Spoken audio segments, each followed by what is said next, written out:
Ahead on the CFL Report, Calgary's Rick Johnson leads the Stampeders to victory over the Eskimos. That sets up a big game for Edmonton and the Argos Saturday at Commonwealth. And the lonely reporter, Michael Whalen from Montreal, on life after the Alouettes.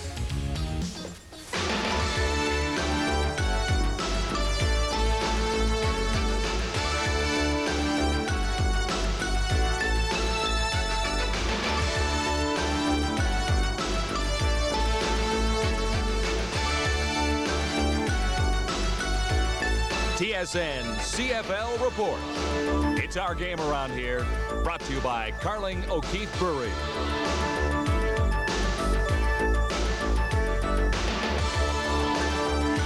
Hi everyone, I'm John Wells and this is the CFL Report on TSN. Two upsets in Week 11, the Argos over the Tiger Cats, the Stampeders over the Eskimos, and there was almost a third Sunday in Saskatchewan.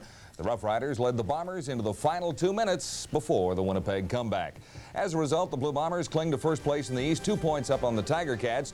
The Argos are just a point behind. And it got even worse for the Ottawa Rough Riders. They didn't play. They're now 7 points back in the race in the Eastern Division. In the West, the Lions and the Eskimos even in points with 12, but the Lions have 1 game in the bank.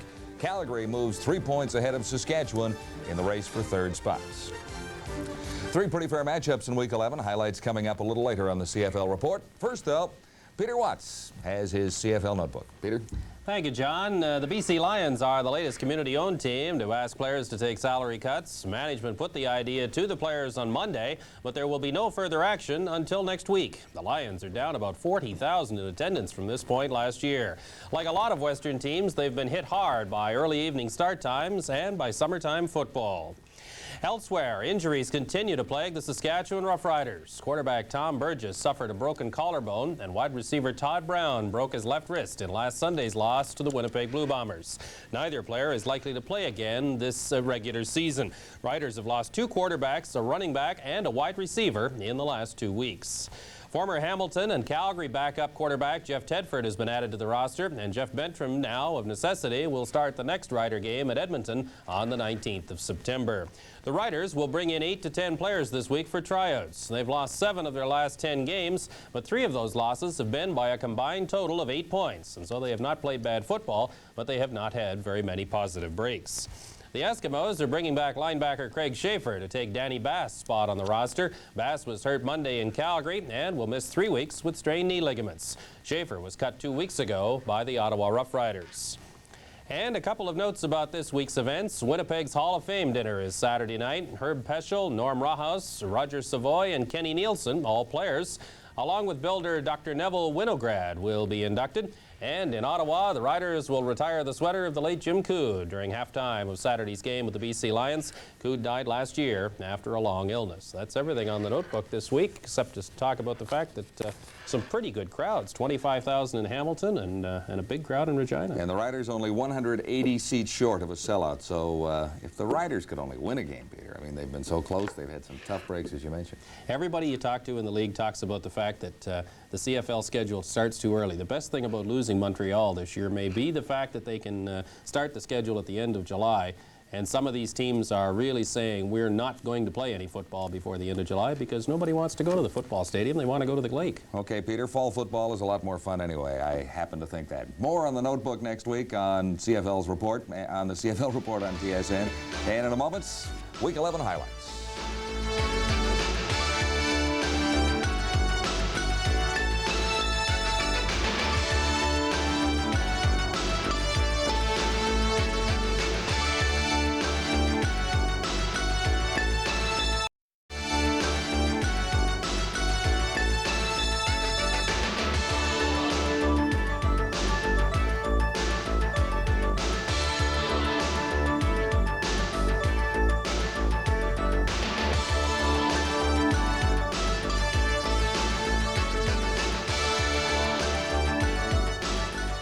Welcome back to the CFL Report. A little later on the show, Michael Whalen from Montreal. It's lonely in September without the Alouettes, and Leif Pettersson picks the winners. Last week, Leif called the Stampeder upset over the Eskimos. Now the highlights. A good week and some good crowds. The Riders were close to a sellout for their Sunday date with the Blue Bombers in Regina. A quick start for the Bombers at Taylor Field. Winnipeg into an 11-0 lead. The big play, a 39-yard strike from Tom Clements to Jeff Boyd. Boyd blows past the coverage for an early major. The Riders battle back. Last play, second quarter. Dave Ridgway boots his way into the record book. A 60-yard field goal sets a new standard and cuts the Bombers' lead to 12-11 at halftime. And the Riders kept up momentum into the third quarter. Tom Burgess capped off a 35-yard drive with a 1-yard plunge. All of a sudden, Saskatchewan is on top, 21-12. With less than 2 minutes to play, the Riders led 25-15. Then the heartbreak. The Bombers storm back with 14 points in the final 1 minute 21 seconds. The winning score on a pass from Clements to Perry Tuttle. The Bombers pull out a 29-25 victory over the hard luck Rough Riders.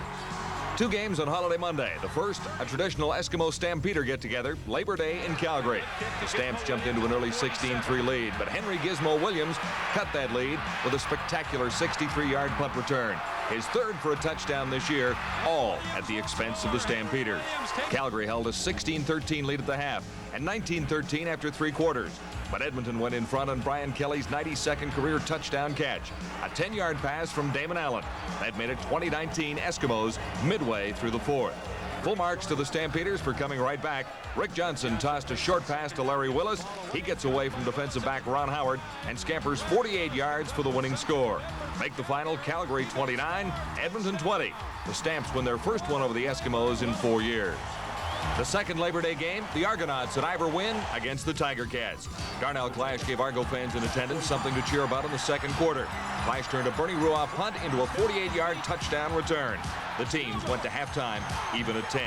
And while the Toronto offense sputtered, the defense looked to be in top form. The Argos sacked Hamilton quarterbacks a total of 6 times and limited the Cats to a mere 169 yards in net offense. That left the burden of scoring to Hamilton kicker Bernie Ruoff. He responded with 6 field goals and a single for 19 points. Hamilton leading 16-10 after 3 quarters, but Toronto came back with 2 touchdown runs by Gil Finnerty in the fourth. The Argonauts win a close one, 25-19, and move within a point of their arch rivals from Hamilton. The news was all good in Calgary on the weekend. The Stamps beat the Eskimos for the first time since Labor Day 1983. And the attendance, 33,842, is the second largest in team history. We'll find out this week if the Stampeders are really back when they meet the Blue Bombers Sunday in Winnipeg. And more on Week 12 matchups coming up a little later. Right now, the TSN Players of the Week. From Sunday's game in Saskatchewan, Winnipeg quarterback Tom Clements sparked the Bomber offense when it counted most. Clements finished with 21 completions in 42 attempts, good for 248 yards and 3 touchdowns. He tossed 2 of those touchdowns in the final 2 minutes as the Bombers came back to edge the Rough Riders. Monday in Calgary, the Stampeders needed a win over the Eskimos, and they got it, thanks in large part to the efforts of wide receiver Larry Willis. The graduate of Fresno State caught 7 passes for 140 yards and the winning touchdown against Edmonton. Monday night in Hamilton, the Toronto defense was instrumental in the Argonaut victory, and the play of defensive back Selwyn Drain was a big reason. Drain was always near the action. He registered a pair of sacks to go along with 4 tackles and an interception as the Argo defense held the Tiger Cats to less than 200 yards in total offense. And the CFL Hero of the Week, General Manager Paul Robson of the Ottawa Rough Riders. Yesterday at about 6:30, a woman driving across the Bank Street Bridge in Ottawa drove over the bridge and into the Rideau Canal, and Robson was there, jumped into the canal, rescued the woman, applied artificial respiration and resuscitation, saved the woman. She's doing well in hospital today, and Robson is our CFL Hero of the Week. Still ahead, TSN's Canadian Player of the Week, Leafs picks and preview reports from Toronto and Edmonton to set up the Argo-Eskimo matchup Saturday at Commonwealth. This is the CFL Report on TSN.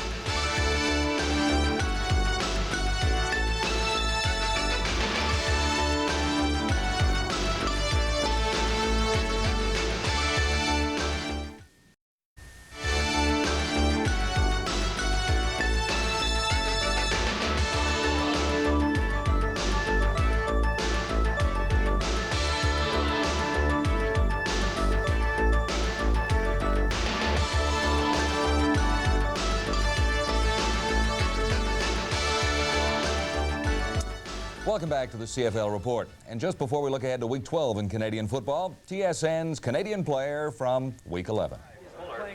This week's runner-up, slot-back Nick Araki from the Blue Bombers. The 8-year veteran from Bishops led all Winnipeg receivers with 6 catches for 50 yards as the Bombers pulled one out against Saskatchewan. TSN's outstanding Canadian for Week 11 is Saskatchewan place kicker Dave Ridgway. Against the Bombers, Ridgway kicked 5 field goals and totaled 17 points. But the big moment came on the last play of the second quarter when he set a CFL record with a 60-yard field goal. Saskatchewan's Dave Ridgway, TSN's outstanding Canadian for Week 11. The CFL field goal record was set 17 years ago. Edmonton's Dave Cutler hit from 59 yards in 1970. In 1981, Paul Watson of Saskatchewan tied that record. While Cutler gives up one record, he still holds several CFL marks that will not be in danger of being erased, at least in the near future. Well, football news in Montreal has been a little scarce since that dark day back in July when Norm Kimball shut down the Alouettes. We thought it was about time to check in with our man in Montreal, Michael Whalen. Well, John, as you can see, the leaves are changing. There's actually a chill in the air. Montreal Expos are out of town. The Montreal Canadiens training camp hasn't even opened yet. So it's ideal weather for football. But there's no professional football to be had in Montreal. In fact, a lot of people are asking the question, where's the beef? Well, you certainly won't find anybody around here. In fact, if you were looking for a player after practice, more often than not, you could find him here at the Sir Winston Churchill pub on Crescent Street in downtown Montreal. But now gone are Araki and Hopkins and the Hood and the Toaster. Apparently he's burning it up in British Columbia these days. It's real difficult to find anybody who's vaguely interested or even remembers the Alouettes. Tell me something, sir. Do you remember the Montreal Alouettes? Not really. Not at all. Gone from your memory already? Yeah. I think they were, No, that was someone else. No, I don't know who they are. Sorry. Excuse me, sir. Do you remember the Montreal Alouettes? Who? This is McGill Stadium, or what used to be known as Molson Stadium when that brewery used to sponsor the Alouettes. In the late 1950s, in the era of Sam the Rifle Echeverry and Prince Hal Patterson, you couldn't find a ticket to get into this place. That wasn't the case for long when the Owls moved over to the Olympic Stadium. It got rather sad towards the end. The roof was supposed to be a godsend that would bring the crowds back. Now it's just baseball in here. No football crowds, no beef, not even any football lines showing through the AstroTurf. There are no more Alouettes. No sign of them anywhere. Just take a look around this place. There's not even a mention of the Alouettes anywhere in the stadium anymore. It's as if they never even existed. Now the only football in town is college and high school football. Usually at this time of year, the sporting goods shops would be hawking all 3 of the popular team sports. This year, nary a sign of an Alouette shirt, or for that matter, any other CFL team. Excuse me, sir, I wanted to ask you, in this sports shop, do you have much demand for Alouette paraphernalia, souvenirs, or anything like that? None at all. Nothing. How come? They're dead. Actually, people are waiting for NFL more than anything.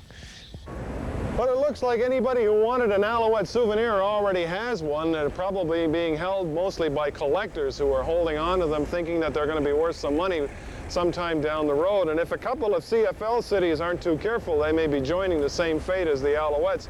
You know, the funny thing is, if professional football is to resurface in this city, it's likely to happen just over there. That's right, the Montreal Forum, where there's going to be an arena football game exhibition match next spring. It could happen at the Ottawa Civic Centre or even the Saddle Dome. And let's face it, John, Calgary's a heck of a town to be asking the question, where's the beef? Michael Whalen, TSN for the CFL Report. Thank you, Michael. We miss it too. Not only the Alouettes, but Churchills.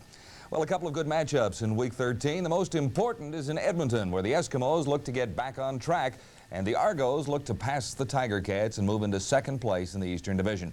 2 reports to set up that game now. The first from Mark Jones with the Argonauts. Thanks, John. You know, there's an old football adage that says offense sells tickets, but defense wins championships. That's true. But somewhere in between, you've got to consider special teams. Toronto's game against Edmonton provides a couple of Argonauts the opportunity to really strut their stuff on punts and kickoffs. Before the season, Darnell Clash was easily the best punt returner in the Canadian Football League. But Edmonton's Henry Williams is making a case for the same honor. After a slow start, Clash is starting to look like his old self. Whether he wants to admit it or not, people will be making close comparisons between the two.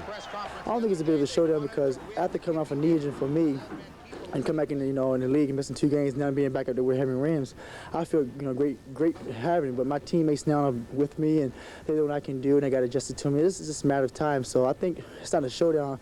I think the league knows what to expect out of me. So I think Henry has a lot more to prove than I do.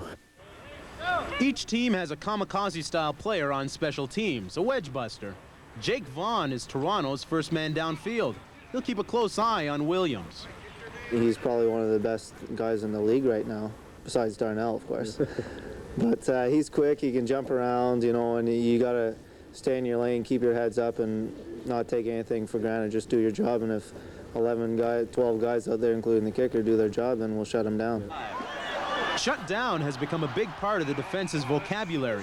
Dan Sellers came off the practice roster to make an immediate impact, while Doug Landry replaced Mark Mabry and has been given the license to roam and blitz from the middle linebacker spot. We just felt that we had to get a little bit more out of that middle linebacker spot, and we thought he was a guy that could do it, and he came through well. And Dan Sellers gives us more flexibility in defense overall. Yeah, I like that. I also like a team that runs the ball a lot too. I like attacking the run. Playing the pass and blitzing. That's the most excitement there. Get the sack. That's the biggest thrill for you right there. I've been working out as a rush in here and at Hamilton and Montreal previously, and I think that's one of my strong points, being a rush in, and also I can also cover. But for a change-up, rush in is probably my best deal. Before the win over Hamilton, the Toronto Argonaut defense took a lot of the heat for their 2-game losing streak. But the defense hasn't given up a touchdown in 4 quarters of play. And if you're only as good as your last game, then the Toronto Argonaut defense is good. And they're off the hook, at least for another week. Now for a look at the Edmonton Eskimos, let's join Ken Chillibeck in Edmonton. Thanks, Mark. One word to describe the play of the Edmonton Eskimos so far this season has been inconsistent. Even when they've won, they've struggled. It'll be 2nd down and 8. That inconsistency was evident in Monday's loss to Calgary. Sometimes they were able to move the ball well, but other times not so well. Watching game tapes is the usual procedure after game day for the Eskimos, looking at what they did right and wrong against Calgary. With Toronto in town on Saturday, that leaves them very little time for preparation. The last 2 times we only had 2 days practice. We won both games. One of them was Winnipeg, and one of them was Saskatchewan. We only had 2 practices in those weeks. And you see, if we would have lost the game, I could have said, well, it was a short week, or we're tired and all that. But and yet we had a big break, and we didn't look too good. Quarterbacking is always a key to any team's success. Damon Allen has been calling the signals for the Eskimos in the last 3 games. Matt Dunnigan was injured in the August 7th loss in Toronto, but he's been working hard to get back into the lineup. For Toronto, I think it's full go. I went out with Toronto, and I think I'm coming back in with Toronto.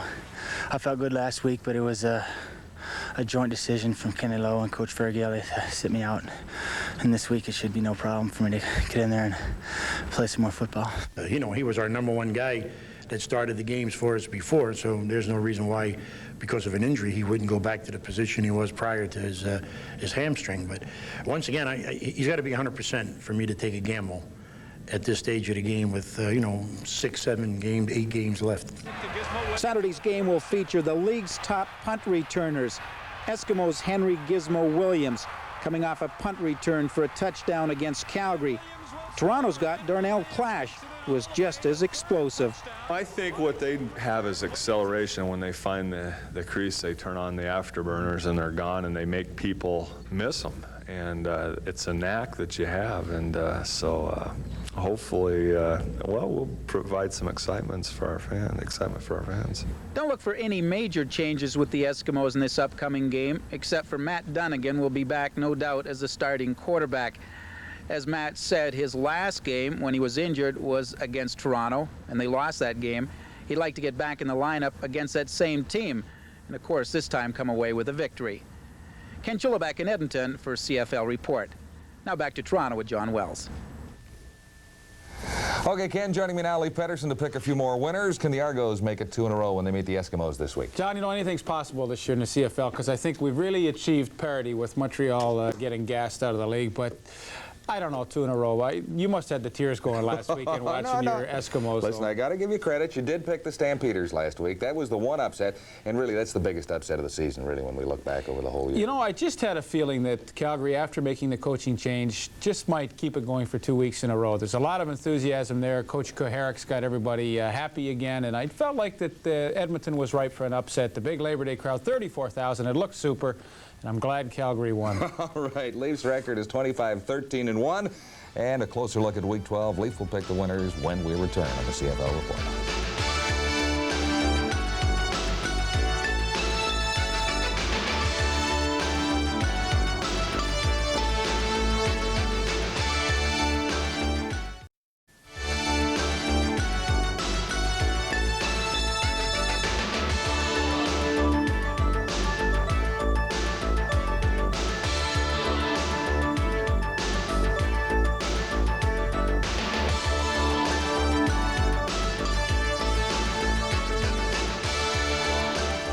Welcome back to the CFL Report on TSN. Time to look ahead to Week 12 and pick a few winners. And it's easy to pick the Friday night match. I mean, you don't need any brains to pick this one, BC at Ottawa. No, this is a bad game, John. You know, Ottawa, they've had a horrible year. Got off to not a bad start, but I really feel sorry for Paul Robson. He really didn't know what he was getting himself into. The fans have not supported the team. The team has not looked good, and they've got BC coming in, and not too much hope. Is there any matchup there that might be interesting in this one?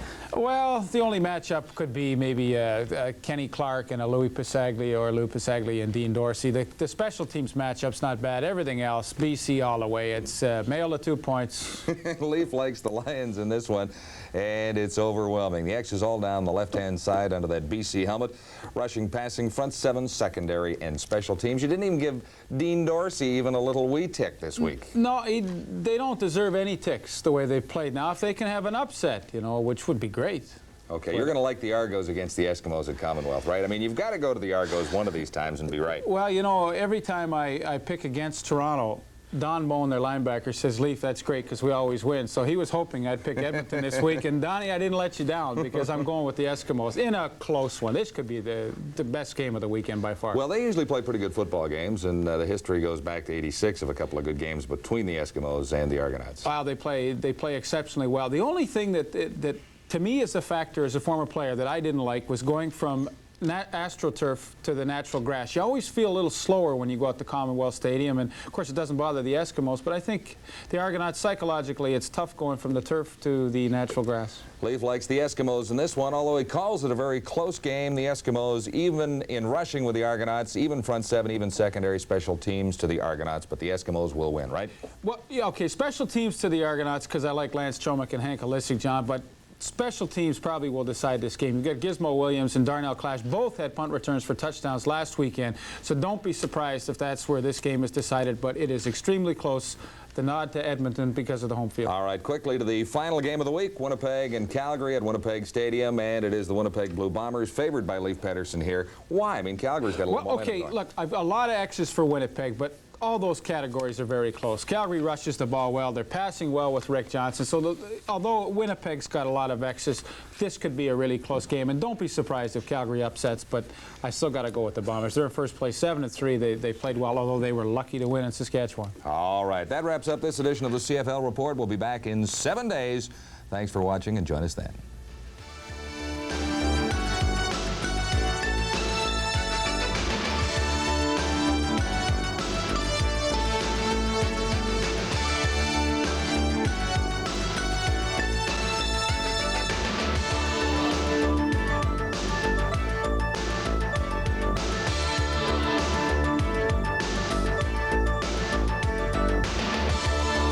CFL Report. It's our game around here, brought to you by Carling O'Keefe Brewery.